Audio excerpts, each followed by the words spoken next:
The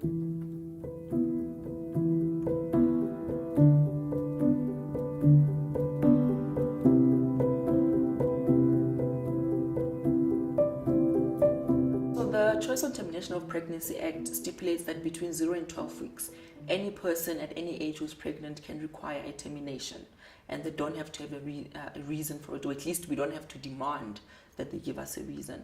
And of course, a person has to give informed choice, or at least consent, which would involve understanding what procedure they're going to have, some contraindications, what to expect. And of course, with an abortion, you are inducing a bleeding right through the vagina. And there are medications that you give that will sort of block the growth hormone that is responsible for growing the pregnancy and the fetus. The next set of tablets are the ones that are used to then have the expulsion of the products of conception.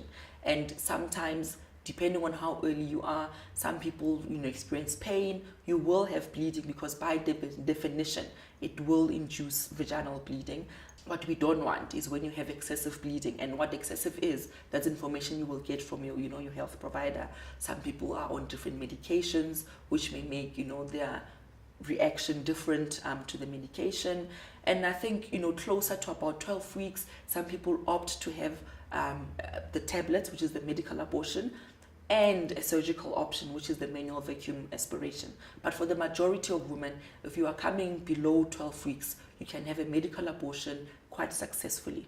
If you opt to have a surgical abortion, which really just means that we use a manual vacuum aspirator to just evacuate the uterus and make sure that there aren't any retained products. At that stage, then you can opt for that. Again, there should be medication for pain that you are offered.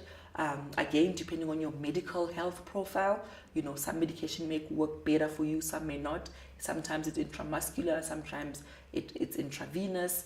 Sometimes there's local anesthetic that can be injected, around the cervix before that. And if you had a medical abortion using the tablets only, and for whatever reason there's still some retained products, at that point your health provider can offer you the surgical procedure to make sure that the uterus is emptied. But there will be bleeding, there will be some cramping, that is expected. And again, depending on your health profile, you'll be able to know, and you should be able to know, who do you phone, if you think you're feeling ill and it's in the middle of the night, which health facility can you present to. All of those things are very, very important.